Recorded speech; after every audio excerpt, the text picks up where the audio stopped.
This is the Waupaca County Board of Supervisors meeting.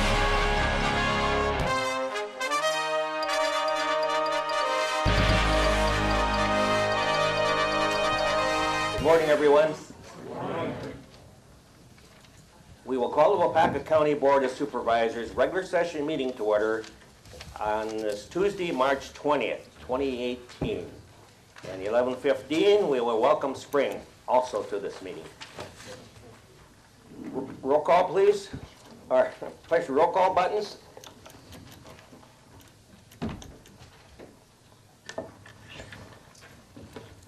Roll call shows 24 present, 1 excused, 2 vacant seats.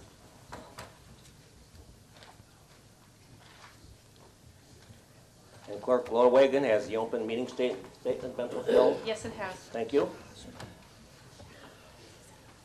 This morning when we stand for a silent meditation and then the pledge, please remember those injured that are in the Maryland School District shooting this morning. I don't know if there's any that have passed, but it was rather bad in Maryland again, there again this morning. Also, Mr. Zog has been hospitalized, and remember him in your thoughts and prayers. So, please stand for a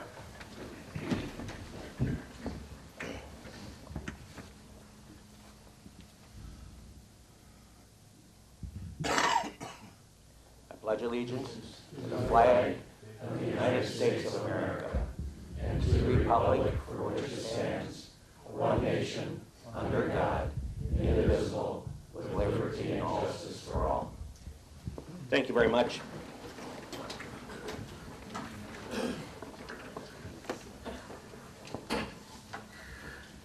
Okay, we do need to approve the agenda in front of you. A motion by Mr. McClellan and a second by Mr. Fedowitz. Mr. Chairman and legal counsel, before we approve the agenda, I wish to make some amendment there to it. And I just want to let everybody know it's not my doing here in per se, but some of this has to do with the way the county clerk has to put things on the agenda. But this morning, I guess I would like to ask for 2 things. One is, if you notice down under Resolution 9C, that should be 27,870. Secondly, then I'm asking to amend the agenda to read as follows: that we would amend the agenda to have 10A after 7 above, and then to follow with 9C, 9D, and 9E. That keeps them all together up there, and then we will have to follow with 9A, since that has to be brought up before the ordinances. And then everything from there on would flow back to number 8 again, once we get to that point. Do you need me to repeat that, or is that adequate? I think that Clerk Lowagan will correct me and any of us as we go along.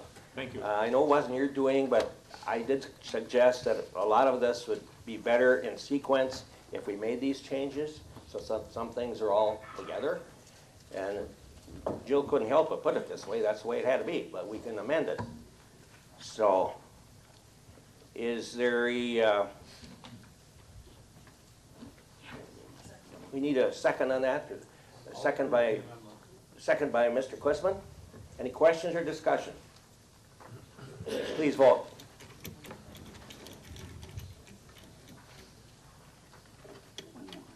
Last chance to vote. Motion carries to amend the agenda to 24-0.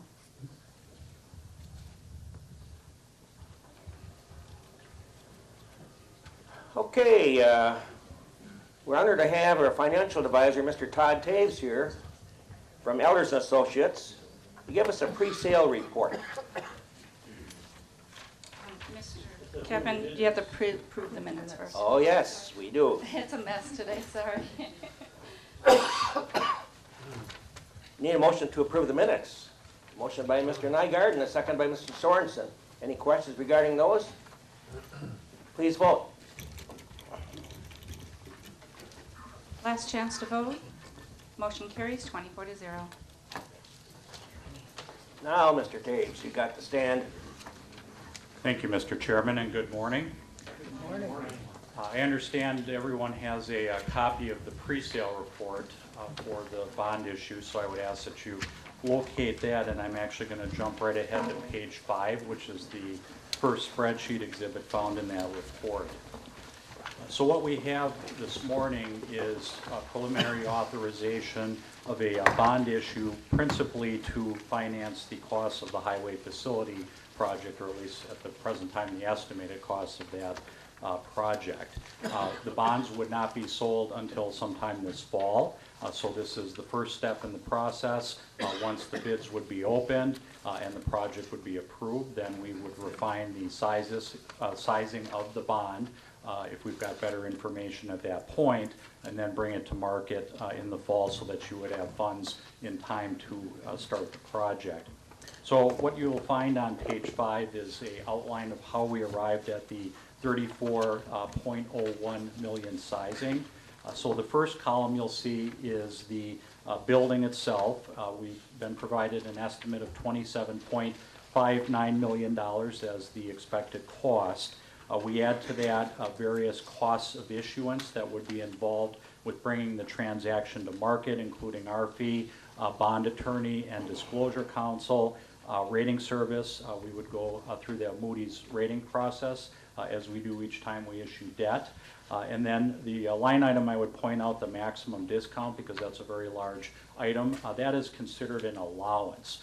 So in other words, when we sell the bonds, it would be done by competitive bid. You would have financial institutions competing to provide the lowest interest rate. And what we refer to as the discount, which is effectively the underwriter's or the purchaser's compensation for their role in the transaction, they're competing on that as well. So this represents a maximum amount that we would allow them to take from the proceeds of the issue, but it will frequently come in substantially lower than that because, again, they're in competition to provide you a combination of the overall lowest cost of interest and the lowest underwriting discount.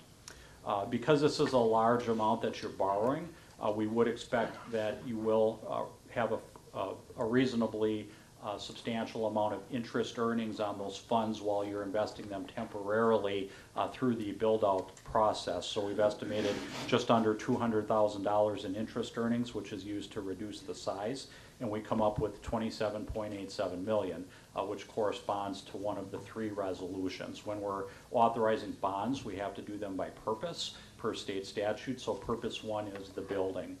The second column would be a refinancing of the county's 2011 general obligation notes. Those became prepayable on March 1st. Because we're doing this at the current time, it's difficult to know what the interest rate environment might be this fall. So this may or may not make sense to do by the time we get there. We'll have to revisit that when we understand better what the interest rate environment is at that time. But we wanted to go ahead and have you authorize that so that if it does make sense to do, we would include that as part of the overall package, and we'll give you an estimate of the potential savings in a moment. And that piece sizes at the $6,140,000, and again, that's just taking new debt and using it to repay existing debt. So there's no increase in the principal amount that the county would be carrying, but you would be looking to achieve lower debt service on that piece. When we aggregate that, it comes to the $34,010,000. That would be a not to exceed amount, and again, whether the refinancing is included or not would be determined at a later date. Jumping to page 6, what we're identifying here is a forecasted impact of this debt plan. And on the left-hand side of the exhibit, we've got the total principal and interest payment that the county is presently making from the current year through 2024 when all of your existing debt matures. And then we also express that as an equalized rate per thousand based on a forecast evaluation, which is in that first column. And then in the center of the display, we identify the debt structure that's proposed for the new bonds. What this particular exhibit shows is just that building component. And what we've done here with the structure is you have a preference to make level principal payments, but we've made a couple adjustments on the very front end. And because we'd be borrowing this money fairly late in the calendar year, what we've done is we've skipped a principal payment in 2019. You'd be paying interest only.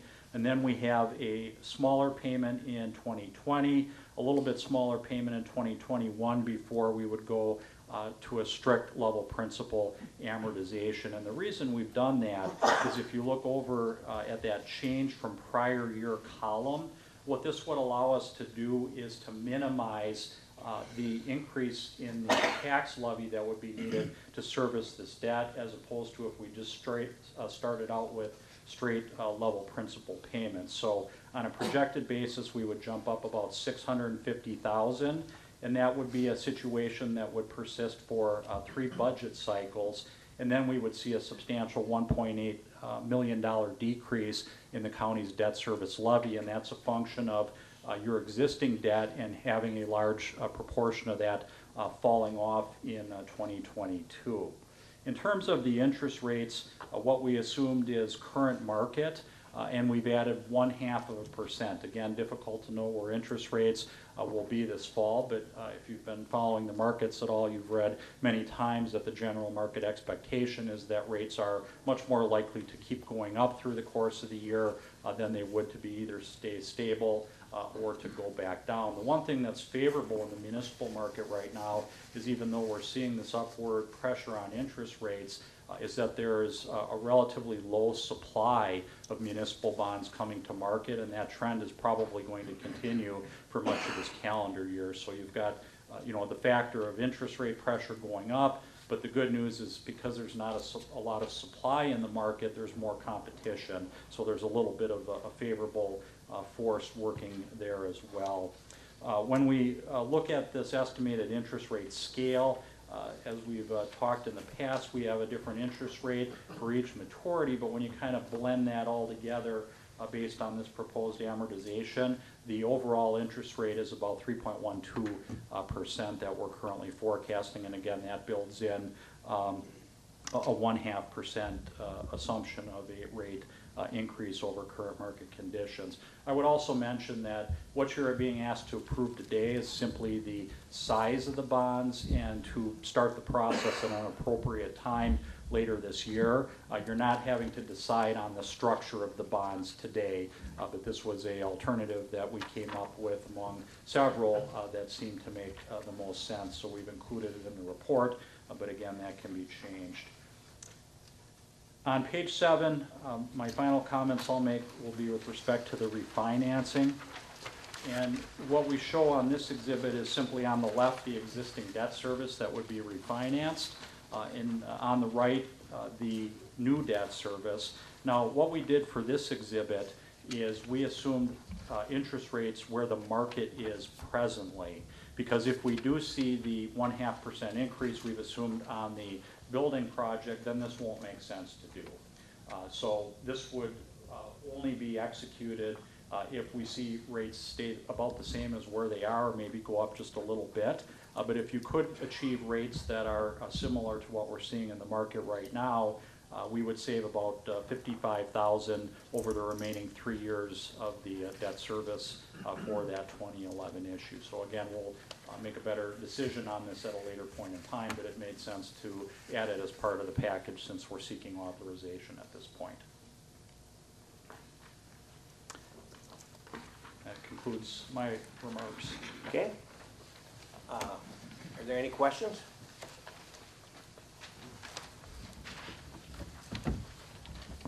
Thank you. My pleasure.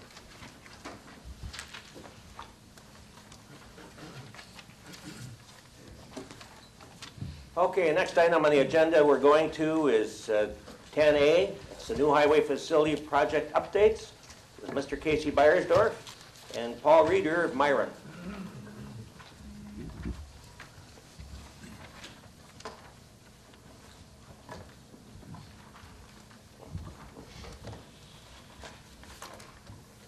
Good morning. Good morning, Mr. Executive. So I wrote a speech, and I also have the new highway maintenance comparison sheet to go over. So let's make sure that everyone this morning has the right information that we'll go through first. So I know there's been some questions asked of myself and of Mr. Paul from Myron as to let's compare Calumet County to Waupaca County's highway facility. So if anyone wants to reference this sheet that you should have gotten in your county board packet, I'd like to go over with it as a group. All right. And the reason we're comparing Calumet County Highway Department's construction project, which has been constructed, was it in the year 2016? We started in fall of 16 and was finished September of 17. Finished? Yep, so it's a relatively local, new highway facility, of which we're looking to have a relatively local new highway facility as well. Does anyone not have this sheet? Because I have lots of spares in the back. That way I can make sure that you got it. It's important to go through this and make sure that everyone has this. All right, we're all on the same page, which literally on the same page. All right. So with that, comparing the Waupaca County Highway Facility to the Calumet County Highway Facility, quite frankly, is not an apples to apples comparison. It is an apples to pineapples comparison. And why is that? We're going to go through this sheet and do the comparison. So if you look on the left column where it says Waupaca County and the services that... Excuse me.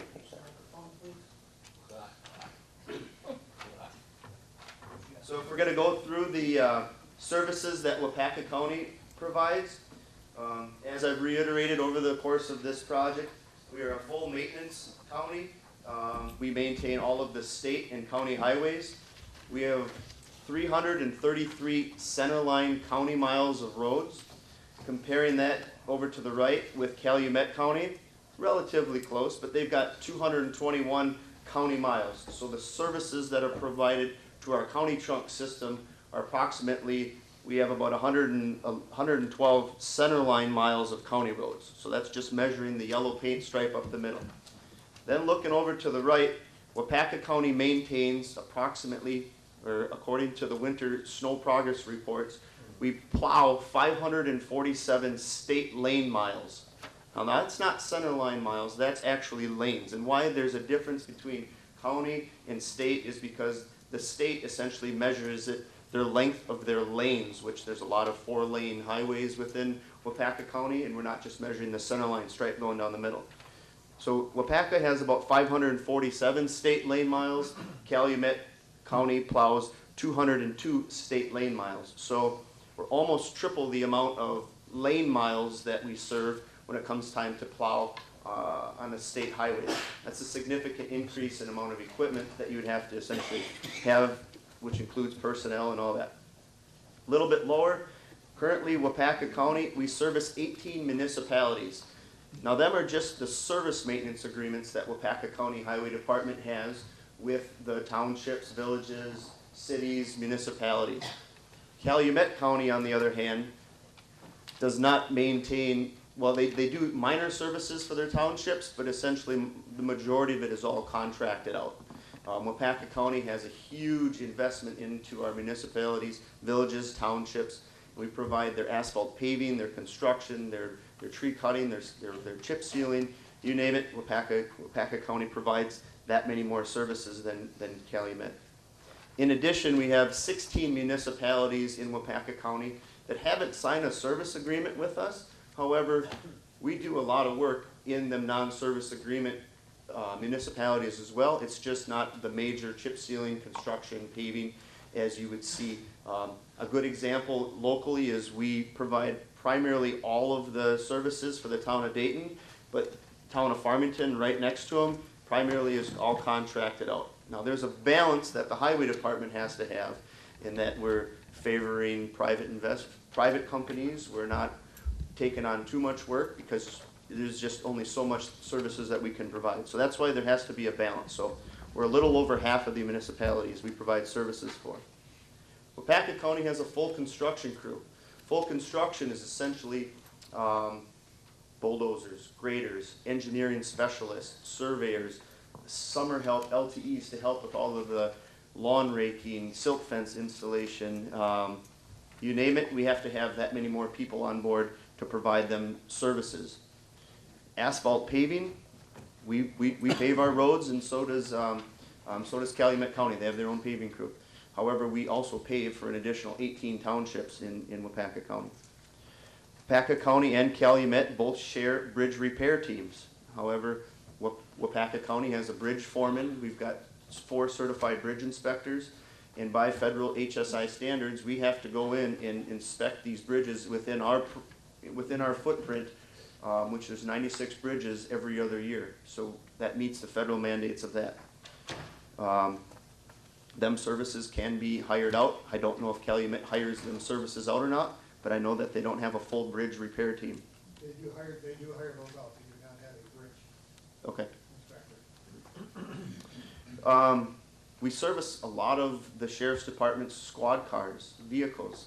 At any given time, you may see up to 4 or 5 vehicles, plus maybe even double that sometimes, of the vehicles that we have a specific maintenance technician that is specifically working on sheriff's department's vehicles. That's a huge service to have in-house within Waupaca County, so I'm appreciative of that. Other things that we do as far as services is we have our own sign crews, we mow our own roads in addition to mowing the other 18 municipalities, so we have 3 more mowers than Calumet County. Snow plowing at any given time in Waupaca County, you could see like a significant snowstorm, and I'm saying anything probably greater than 2 to 3 inches of snow on a big snow event when some municipalities decide not to plow. Throw that one out and look at a big snow event. We have 43 plows at any given time going around on our state, county, and township roads.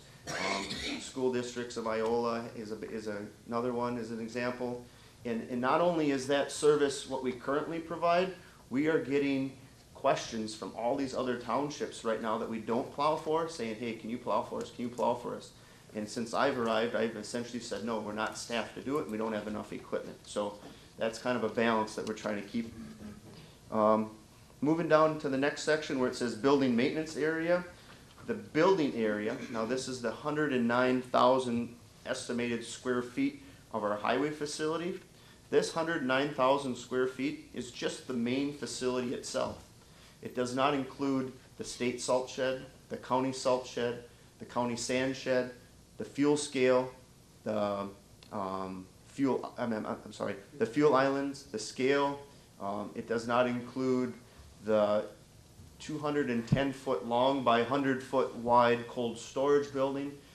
If you add in all them square footages, it farly exceeds this 109,000 square feet. So what I've got on this piece of paper is only the main facility we're describing it as itself.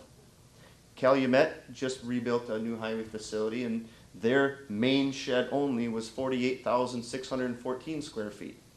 So with that, they didn't add new cold storage sheds. They did not put in a new fuel island. They did not add a new scale. They did not add cold storage buildings, nor have to acquire the costs incorporated with $400,000 of fiber optic line, brand new sanitary and water services that are going to be now sent to this new facility site here in Waupaca, and they didn't have to account for all of the grading design, the stormwater retention ponds, and the list goes on with just basically from Calumet tearing a facility down and building it back up on its same footprint to us moving to a whole new site. So To give Casey just a little specifics on Use the microphone, Paul, please, thank you.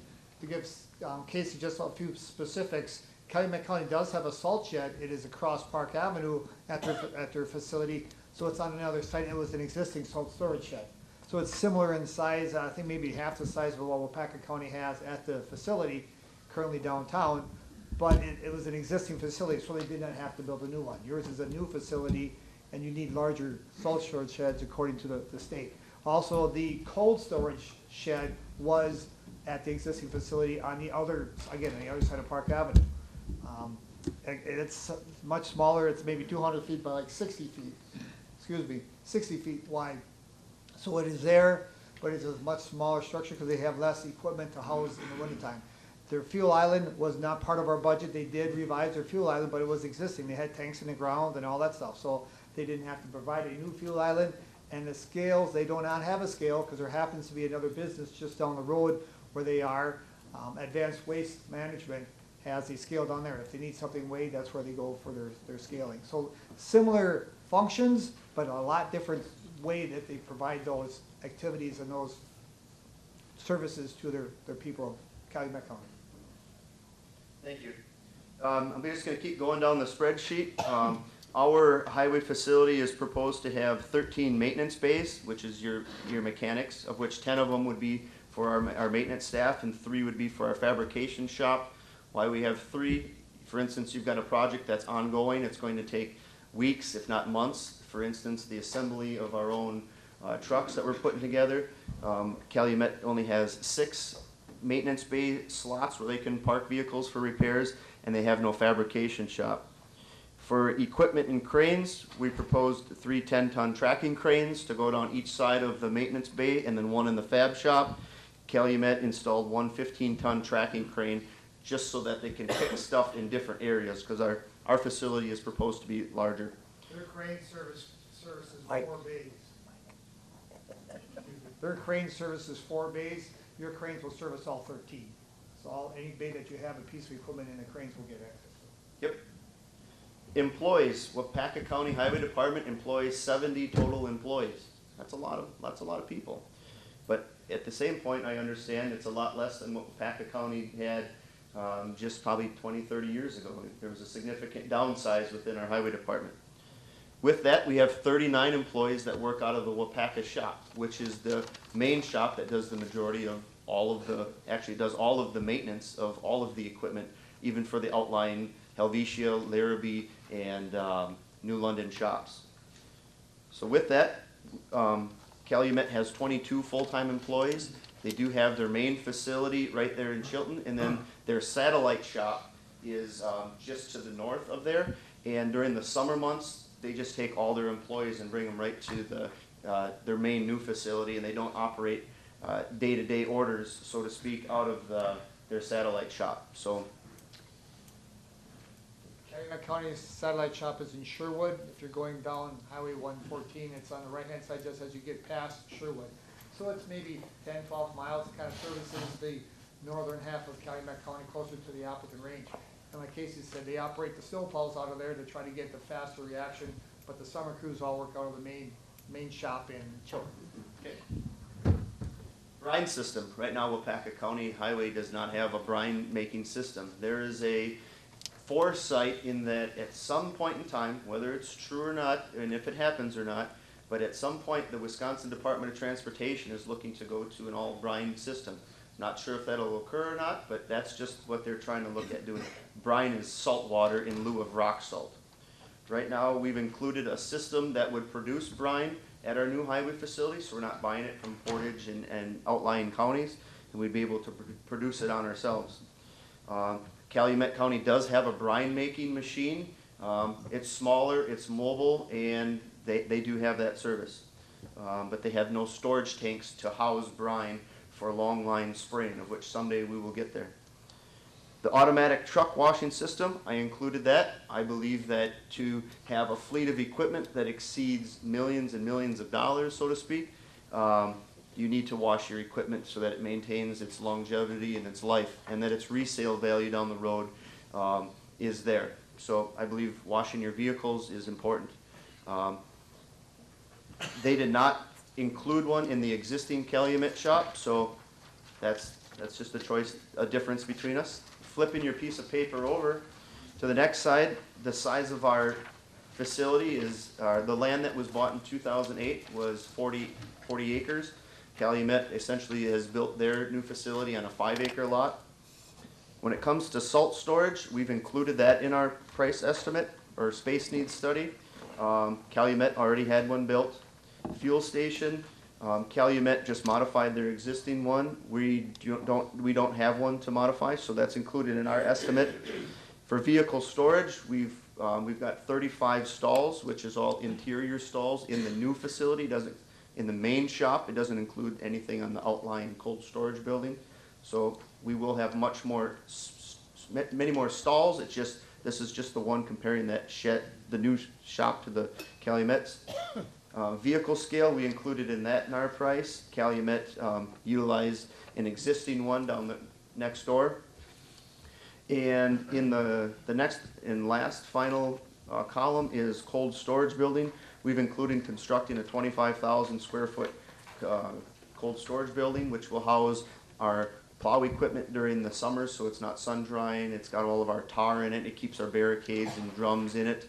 And our construction equipment is not having the snow and rain on it year-round when it's not in use throughout the winter months. So when it comes time to compare a $27.6 million or $27 million facility with the square footage of what's proposed at 109,000 to Calumet's 48,000 square feet for 8 million or 7.9 million, it's really not an apples to apples if you're looking price per square foot, in that this 27.6 that our space needs is determined includes a lot more than just the facility itself. One of the items that we had talked about, and it doesn't show that, is the infrastructure, the utilities, the water and the gas and the sanitary and the storm. Calumet County had all those items present because it was an existing facility built the same year as yours was in '36. That was knocked down in the same lot. Yours being a new lot, a new facility out of town, all that infrastructure needs to be extended there. Those costs are all part of the $27 million. So we're running in gas lines from the north where the dryers are for the grain dryers. We're running in water from the road into the site. And we're running electrical from the closest large voltage or higher voltage service into the site. So all those are additional costs which did make our list here, but we had talked about, and they are included in your $27 million project.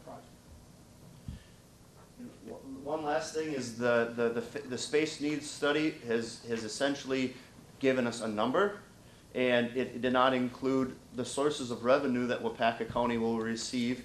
For instance, the state salt shed. That's just one example in that the state is buying and paying for the design of the salt shed. It's included in the 27.6 million because we wanted to just throw it all together for what the project is, but the state will be fortifying that bill for the state salt shed, which right now is looking to be about $500,000.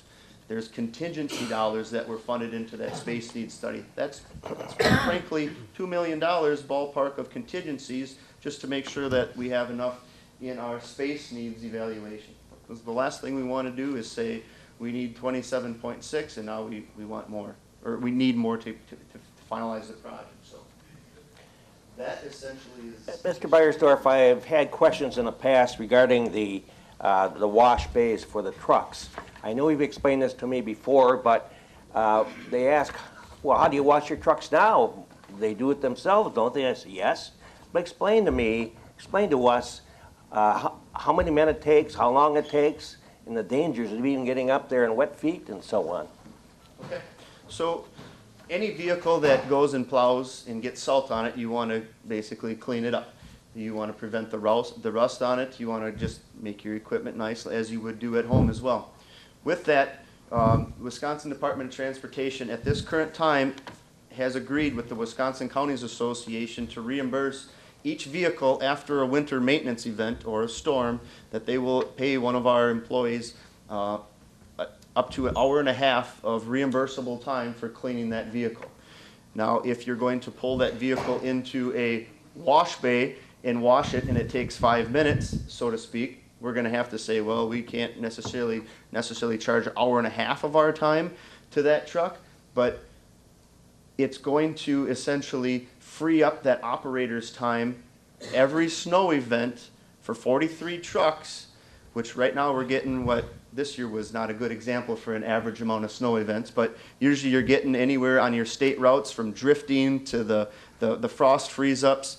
I think in 2016, we went out right around 80 times throughout the winter, and there wasn't 80 snowstorms, but you're going to each call, each accident, each situation, and every one of them triggers an event for washing your truck. So if you take 43, let's back up, let's do state trucks. You got 14 state routes. Each one of them gets washed every other day, for instance, and that employee is occupying 1.5 hours to wash the truck, go onto the truck, get on top of the truck, and then sit there being wet for the rest of the day.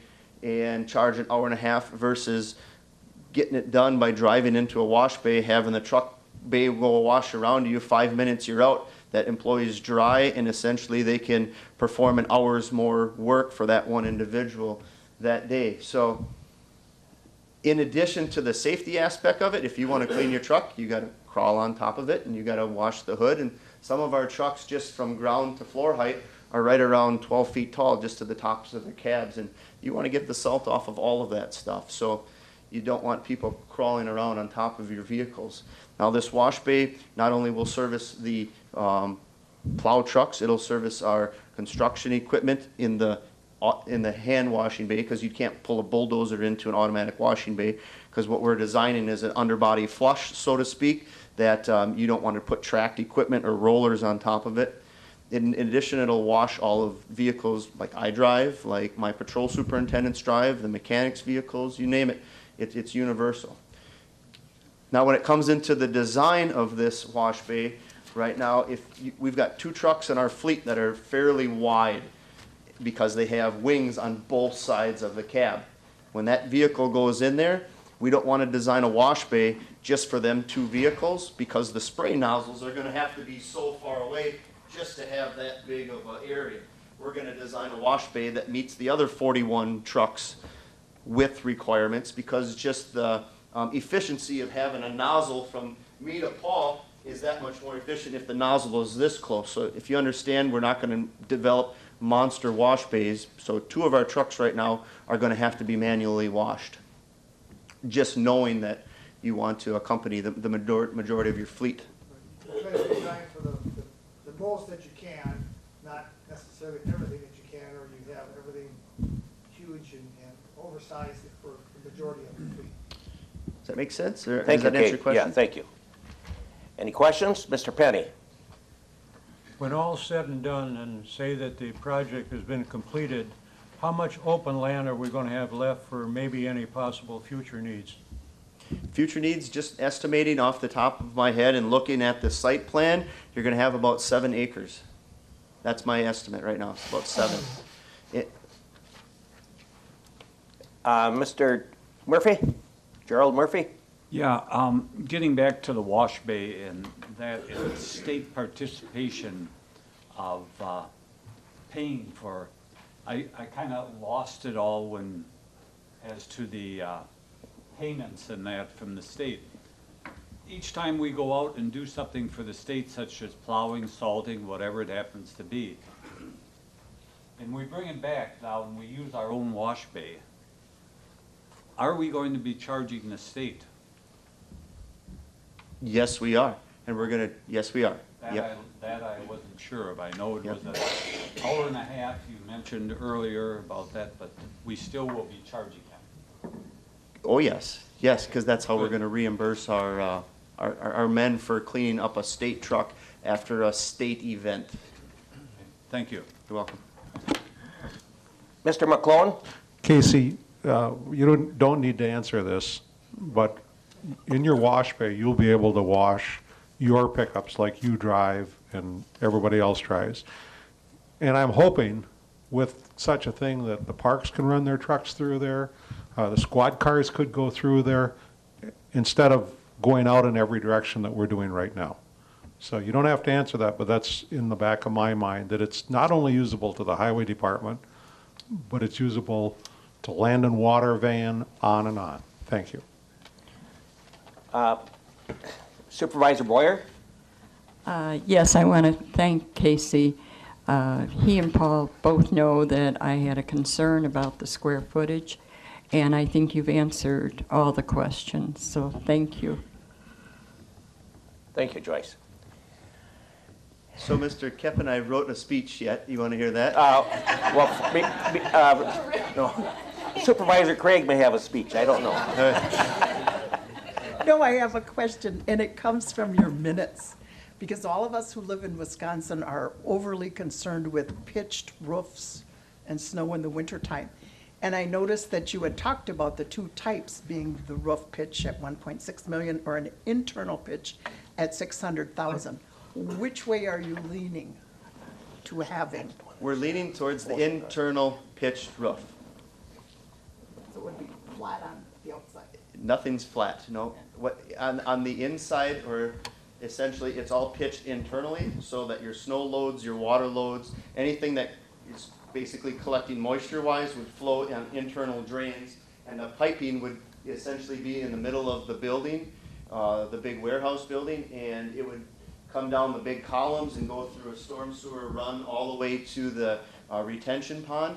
Reason being is the cost, upfront cost initially. The second one is if you externally pitch, or you're pitching everything off the side of your buildings, primarily 5 to 6 months of the year it's freezing out, and so anything that runs off the sides of your buildings is going to freeze and go across the parking lots and make it for slippery conditions.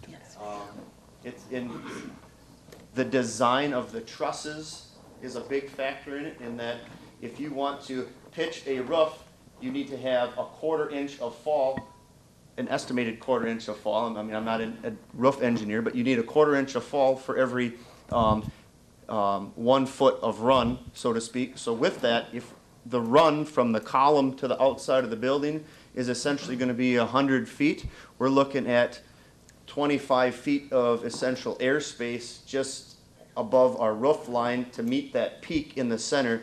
And therefore, if we internally drain everything, we've eliminated the outside freezing issue, and we don't have 25 feet of space on the top of our building that we're heating and not using. That's my understanding of it. Right. The most cost-effective way we've found in the past, even 15, 20 years, is to go with the internally pitched.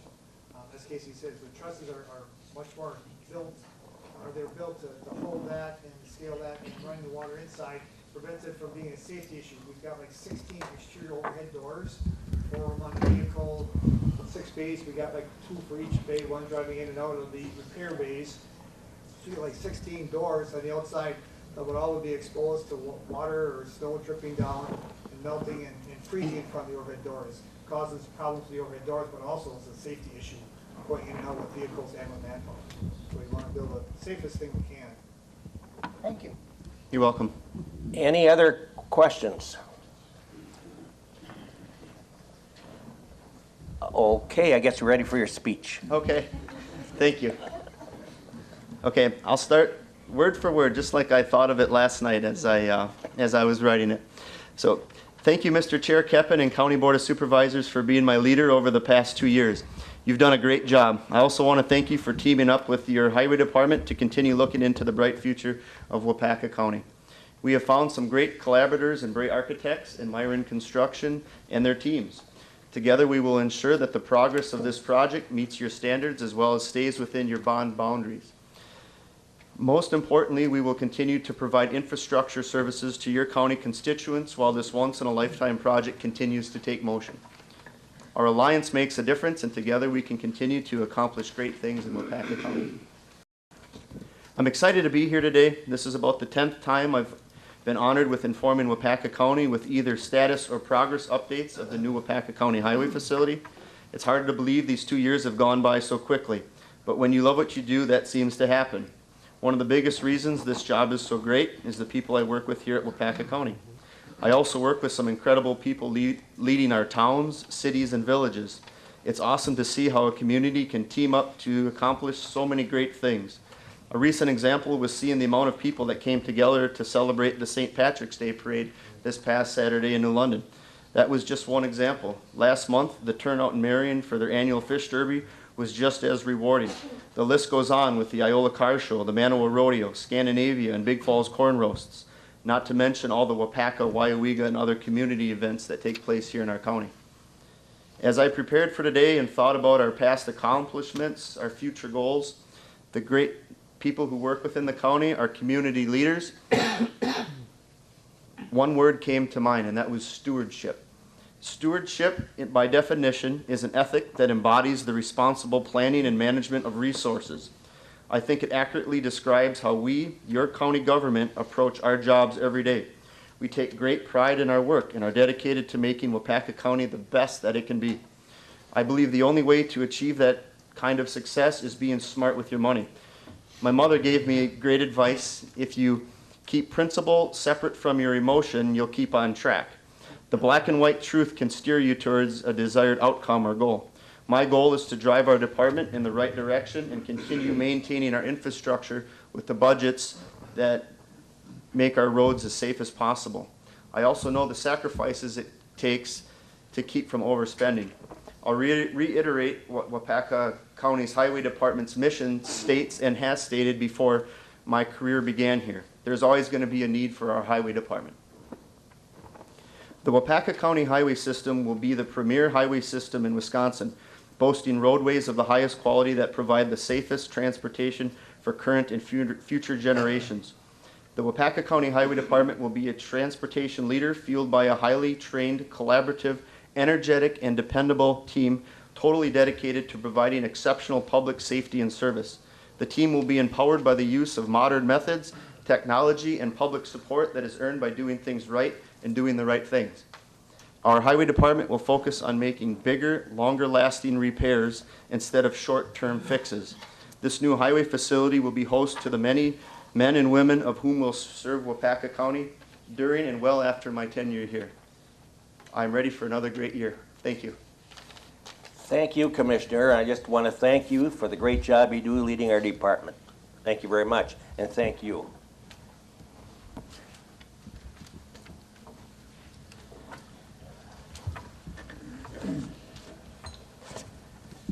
Okay, we go to 9C right now, if you follow your amended agenda. Resolution number 36, 2017-18. Initial resolution authorizing 27 million, is that 970? 870,000, say that again, 27,870,000 general obligation bonds to the highway facility building. I need a motion for approval. It's a motion by Mr. Ellis and a second by Mr. Bob Fleece. Questions and discussion?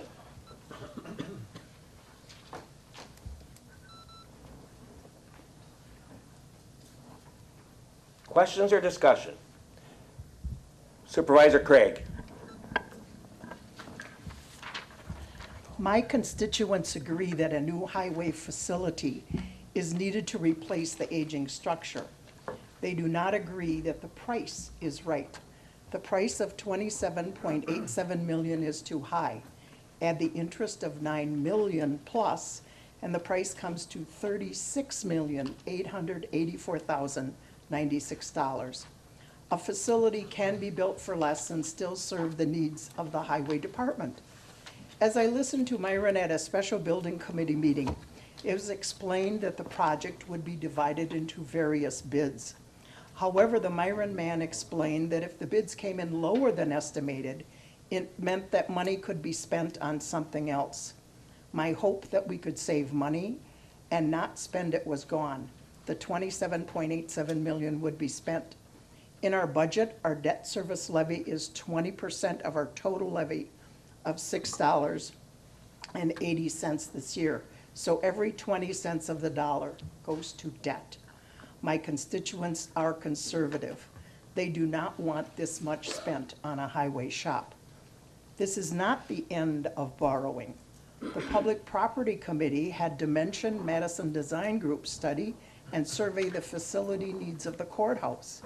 The county has included $1.6 million in urgent needs in this 2018 budget, and Dimension proposed 5 options, the last of which states: ideal 5-year plan, which meets the 10 and 20-year objectives, $14.6 million. Waupaca County has more building needs to be considered in the near future, and debt will have to be secured for it also. I will not support this bond of $27.87 million for a highway shop. Thank you. Thank you for your comments, Supervisor Craig, but I have to correct one thing. The $1.8 million isn't borrowed. No, I didn't say the 1.6 million.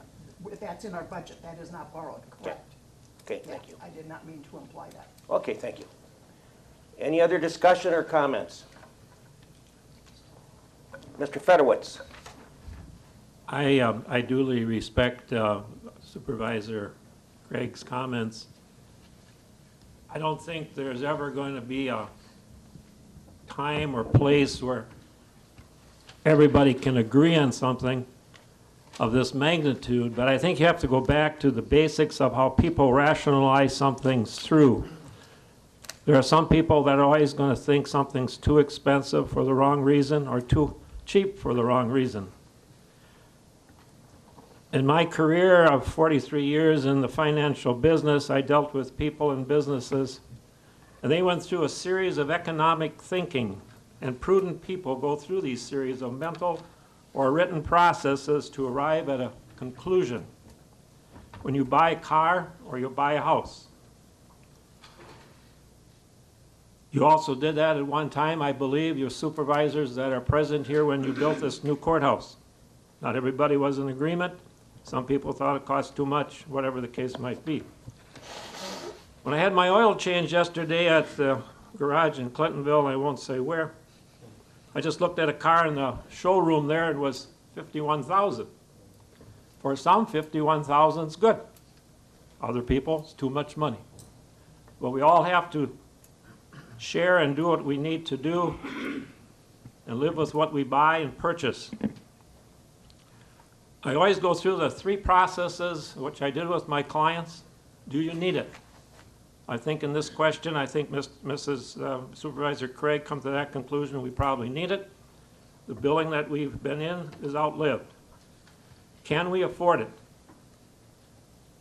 That's going to be based on everybody's personal opinion. Interest rates at this point in time have gone up a little bit, so it's going to become a little more expensive. We can wait 3-4 years from now, spend less money, and still spend more money because interest rates are up and cost of the material is up, and now where did you gain? You're back where you started, and you kicked yourself in the rear because you should have did what you did at the right time. When it comes to the price of this facility, we only have one thing to say, and that's the same thing with any individual. I think the process was excellent. We had our own employees sitting down and discussing the pros and cons and what we need. We don't know what they need. I don't know what they need. But they're looking ahead, trying to do the best decision that they can. And I believe for the money that we're going to be spending here, we have to rely on that. And we have to rely on the future. If this building is going to take us, I'm not thinking it's going to take us 90 years. Maybe it's only going to last us 50 years. But everything points to me right now, this being a best and solid financial decision. Not perfect. I will agree with that. Thank you. Thank you, Mr. Fedwitz. Other comments?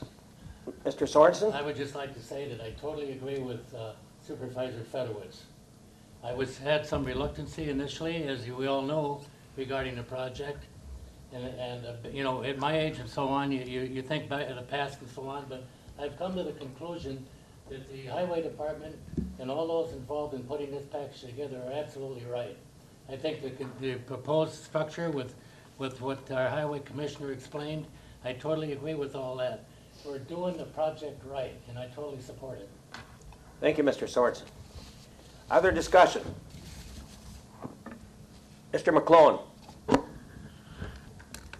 I like all the comments I've heard so far, but when I look at the whole situation, I'm on the Highway Committee. I'm not sure everybody in this room has been there in the last 5 years. I hope you were. This shop was built in the mid-30s. I'm not sure it's the safest place to work because we've filled the needed holes as we went along. When I look at the conditions, I hope no one ever gets hurt in the old facility because I think a good attorney could say that it is not the most safe environment. That bothers me a great deal because I care about our employees. Also bothers me how inefficient that shop is, that we need trucks running in the wintertime when they're backed outside so we can work on other trucks. It's like throwing money in a hole. We need to look forward to the future, or we can cross the bridge and say we're not going to repair roads. We're not going to take care of stuff. Right now we've made a commitment to take care of our things, and I think it's very important that we do that, but that is the reason we need a shop as such. Back to other people's concern about money, money will never be cheaper. I got both my boys into loans under 3%. I never paid less than 9.25 when I was younger. If you're going to put this off, you're going to get beaten up, because tomorrow we're going to have a rate increase. There's going to probably be 4 rate increases this year, and Bob Ellis could probably tell you more about money than I know, but nothing's going to be cheaper. In all, I think we need to go talk to our constituents if you haven't already. My people are all saying, fix the roads, fix the roads. I look back and I say, hey, we're all older supervisors. We're not real good at spending money. And I'm terrible at spending money. Jerry will tell you that. My truck has 180,000 miles on it. I just can't part with watching it depreciate the next day. But the big concern here is we have to think out 50 years, not today. And if we don't get this completed now, it's only going to cost us more next time around or 2 times around. But that 30-year-old facility or 1930s facility is not going to go away. Thank you. Thank you, Mr. McClone. Any other comments, questions, discussion? Yes, Mr. Ellis. I heard my name. I better wake up and say something. I've studied interest rates for 40 years. This is still free money. The interest rates are rising rather rapidly right now. That's part of why the stock market had February. And this rate of increase is probably going to continue. If we could sell these bonds this afternoon, I'd be happier than waiting till November. So I'm all for it, let's do it. And 27 million is going to look like chump change in the 5-year mirror. By the year 2025, this will be a bargain. Thank you, Mr. Ellis. Anybody else?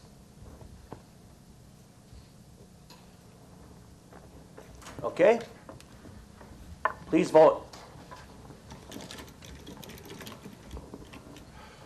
Last chance to vote. Motion carries 23-1.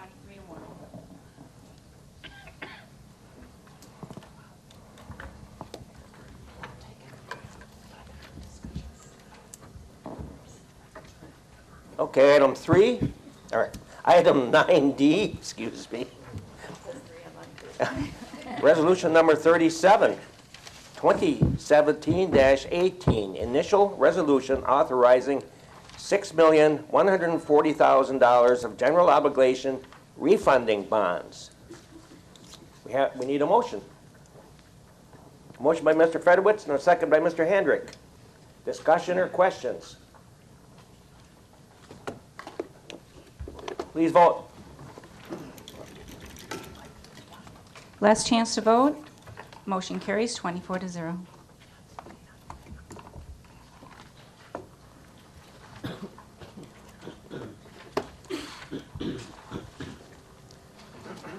Now we are at 9E. Resolution number 38, 2017-18. Resolution providing for the sale of not to exceed $34,010,000 of general obligation bonds. There's a motion by Mr. Jonley and a second by Mr. Spearings. Questions or discussion? Please vote. Last chance to vote. Motion carries 23-1.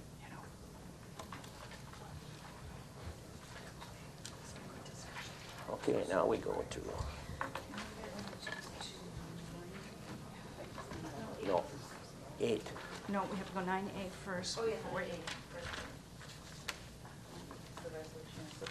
Oh, here. Yeah.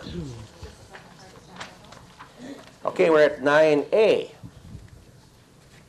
Resolution number 34, 2017-18, amend Chapter 45 of the General Code and Ordinance Comprehensive Plan Map, Town of Scandinavia, PLUM-01-18, and the Town of St. Lawrence, PLUM-02-18. Yes. Move to approve. There's a motion by Mr. Johnson to approve. Is there a second? Second by Mr. Quistman. Any question or discussion? Seeing none, please vote. Sorry, Ryan, they didn't seem to want you up here. Last chance to vote.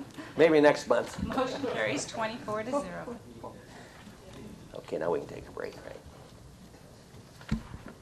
Okay, at this time, we're going to take a short break.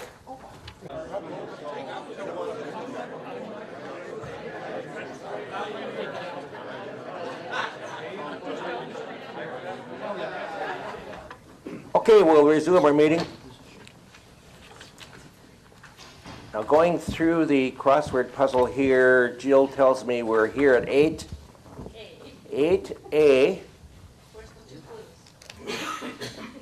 2018-649, amendment to Chapter 34. Petition number Z-006-18, Town of Scandinavia, Haberman and Deere Trust AG for a zoning map amendment from AE District to PVRF District. And Mr. Brown will come here this week and address us. Good morning. So the reason for this rezone is the property owners ended up building a pole shed too close to their property line. So what they need to do is they need to move the property line to the north. And in order to do that, they first need to get the property to the north rezoned to the PVRF district. That's the reason behind this rezone.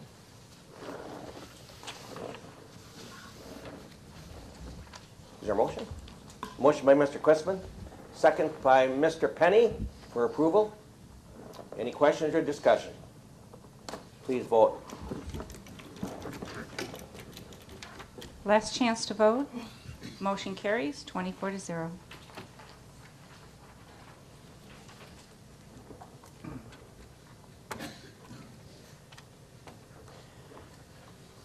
Eight B, 2018-650, amendment to Chapter 34, petition number Z-007-18, Town of St. Lawrence, Robert D. Krieger for a zoning map amendment from AR District to AWT District on approximately 10.79 acres.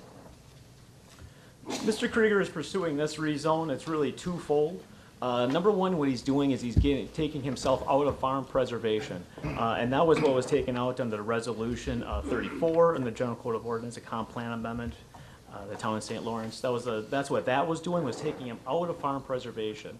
The second piece here is to go from the ag retention to AWT. The reason for that is that him and his brother are looking at dividing that property right down the middle. And in order to be able to do that, he needs to first get out of farm preservation and rezone into AWT.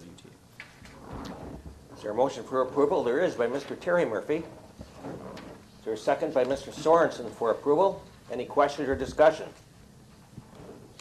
Please vote. Last chance to vote. Motion carries 24-0.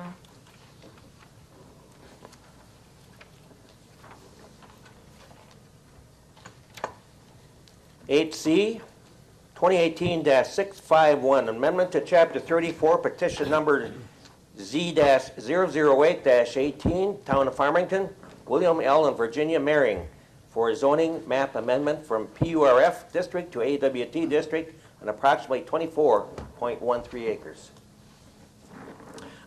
This rezone is necessary because the PURF district is designed, it is our public recreation forestry district, it is designed mostly for DNR lands. This one in particular was seen as a bit of an error at the town level when they were first creating their zoning maps. This property is adjacent to the Hartman Creek State Park. And so the thought is that when they were going through with the zoning on that, this property got lumped in with the Hartman Creek State Park, and that's why it was zoned PURF. So we're rezoning him to the AWT district because that's what's consistent with the area and the town's comprehensive plan. There's a motion by Mr. Gerald Murphy for approval and a second by Mr. McClone. Questions or discussion? Please vote. Last chance to vote. Motion carries 24-0.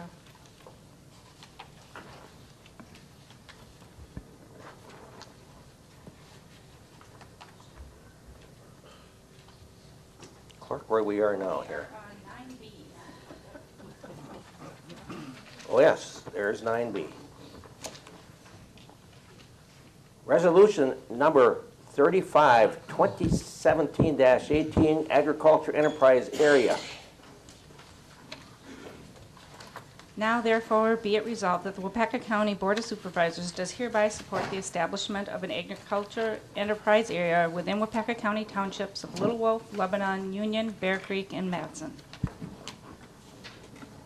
Motion by Mr. Christman for approval. A second by Mr. Nygaard. Any questions or discussion? Yes, Supervisor Boyer. Do any of the townships have objections? Hearing, Ryan's coming. So this egg enterprise area is going to be within 5 towns in Waupaca County. Those towns right now are the town of Madison, Bear Creek, Union, Little Wolf, and Lebanon. And we've held public informational meetings in all 5 of those towns. And we actually already have resolutions that are being signed by those towns in support of this egg enterprise area. There's actually going to be 2 other towns in this, but they're going to be in Outagamie, Deer Creek, and Maple Creek.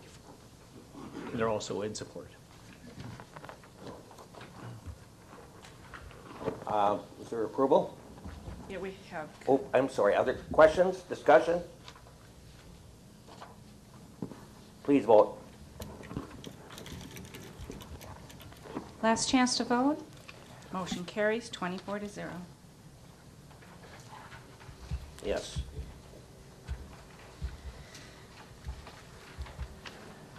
Resolution number 39, 2017-18, elected official wages, sheriff and clerk of courts, and abolishing the elected coroner and create a medical examiner. Now therefore be it resolved by the Waupaca County Board of Supervisors that the total annual compensation for the county elected officials under Wisconsin State Statutes 59.221 be set as follows, effective on the first day of the term of the office that begins after the date of the resolution. And those numbers are listed within the resolution. And whereas Article 6, Section 4, Paragraph 2 of the Wisconsin Constitution gives counties the option of abolishing the elected officer coroner and instituting a medical examiner system. Whereas Wisconsin State Statutes 59.34 and 59.38 allow the county board to abolish the officer of elected coroner and create the position of medical examiner to perform the same duties as coroners, let it be further resolved that the office of elected coroner of the Waupaca County is hereby abolished at the end of the current incumbent's term and the position of a medical examiner is created. Motion by Supervisor Craig for approval. Second by Mr. Spearings. I know that Mr. Berry is here if we need to ask questions about that position. Any questions or discussion? Mr. Cressman. Will the coroner, does the medical examiner have to be a doctor, or can the coroner currently, who is the coroner, assume that position after the election? Maybe I'll just have Mr. Quiris come up here and tell some of the changes, if any.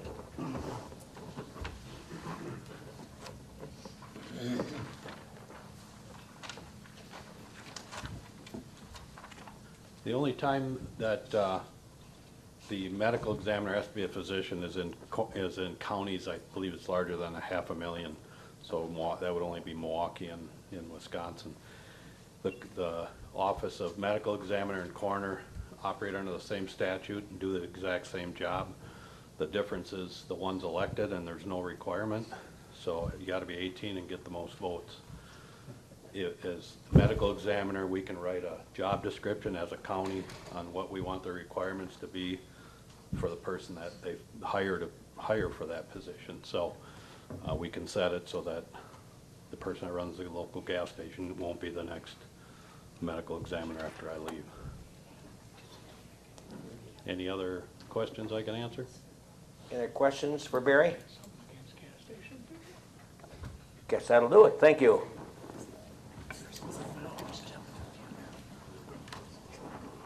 Please vote.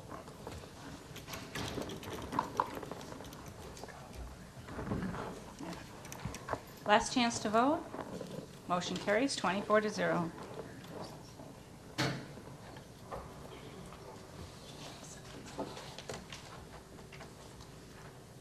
Nine G, resolution number 40, 2017-18, recognition of Gene Sorensen, District Number 10 Supervisor.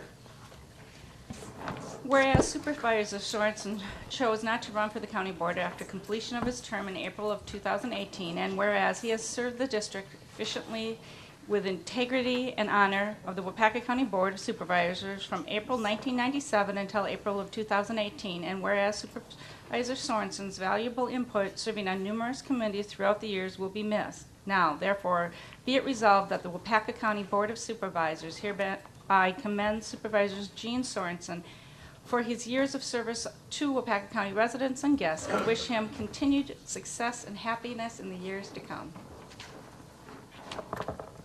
I thank you. I appreciate your recognition of my years on the county board. I've always felt it was an honor to be a part of this body, and I thank you. You're very welcome.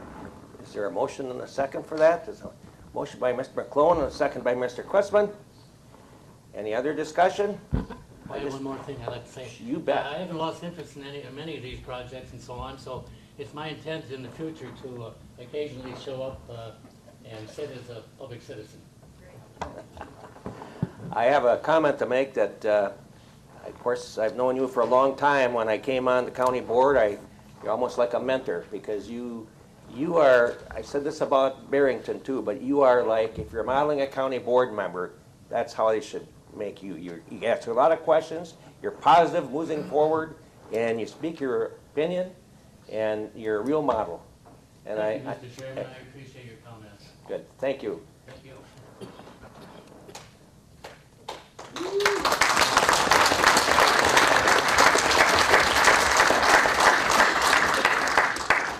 Okay, please vote.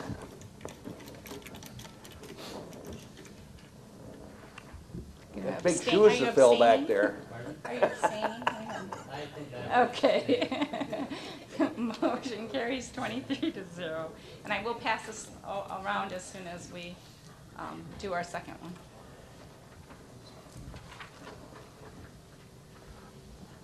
And now, we go to 9H.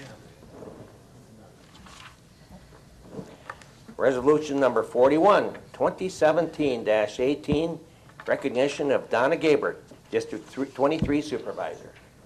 Whereas Supervisor Gabert chose not to run for the county board after the completion of her term in April of 2018, and whereas she has served with distinction, efficiency, integrity, and honor on the Waupaca County Board of Supervisors from April of 1997 until 2006, and then April of 2012 until April of 2018, and whereas Supervisor Gabert valuable input serving on numerous committees throughout the years will be missed. Now, therefore, be it resolved that the Waupaca County Board of Supervisors hereby commend Supervisor Donna Gabert for her years of service to the Waupaca County residents and guests, and wish her continued success and happiness in the years to come.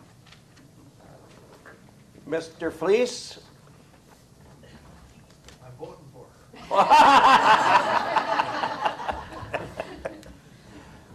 Is there a motion for, and you guys made a motion for approval and a second by Mary Kay Pullman. Any other discussion? I have to say that Donna left the board for a while, and years later we had an opening, and I made an appointment to see her at a New London restaurant for a cup of coffee. I wanted to sell her on, we need you back on the board. And by gosh, we got her back on the board. Thank you, Donna, for your service and your forward thinking also. You're just a real special treat to know. Mr. McClone. She was a great person to work with, and we found out that she had a girls' day when one of our meetings always met, and I said, hey, we're switching our day so that she can go with her sisters and have a girls' day, because she was such a contributor to our committee. Thank you, Donna.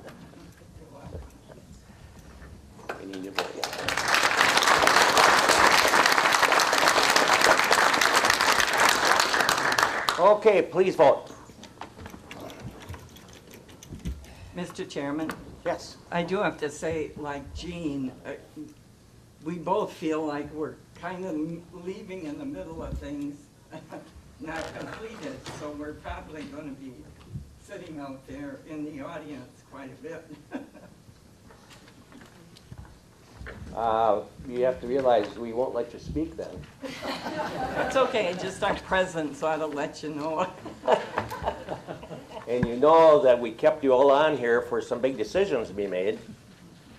We did them now, so thank you very much for your service. Last chance to vote. Motion carries 23-0.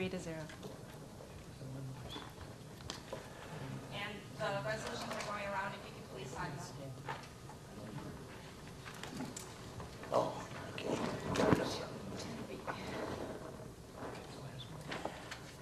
Okay, it's down to my report. First of all, I just want to say how proud I am of all you supervisors and staff back there, our corporate counsel. This decision we made today was huge. A huge, significant, plus moving ahead decision we made today for Waupaca County for many years to come. I know some of us don't agree with everything, but we never have, but we do it in a nice way. We can talk to one another, and this is what it's all about. Because we're government, we're afraid to spend a dime once in a while, but for all of the county constituents of 52,000, some of which don't know anything about this, but it's huge.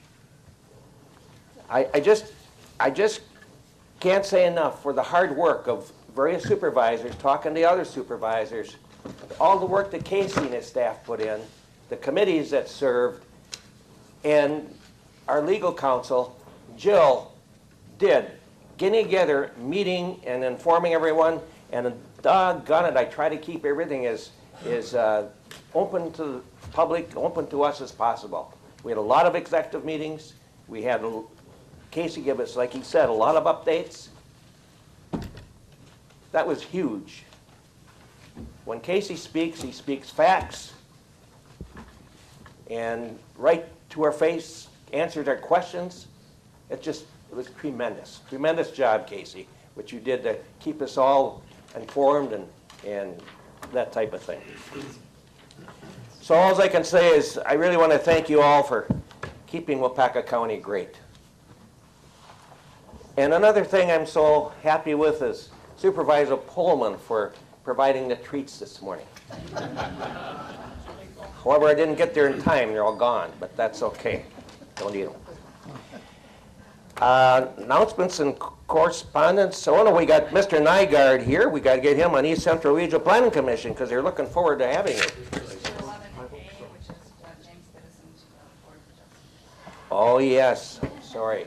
And Mr. Jonley, we want to appoint Jim Biddison. You're making a motion? Yes, I do. Okay, there's a motion, there's a second. Mr. Nygaard, second. Please vote. Last chance to vote. Motion carries 24-0.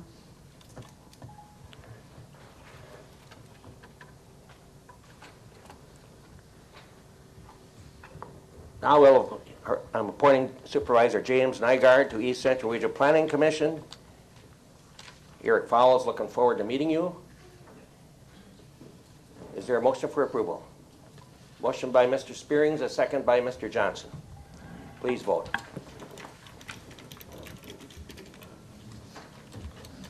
Last chance to vote. Motion carries 24-0. Chair, Mr. Keppen? Yes. Chair I just want to thank everybody, and I hope to do well for all of you. Thank you.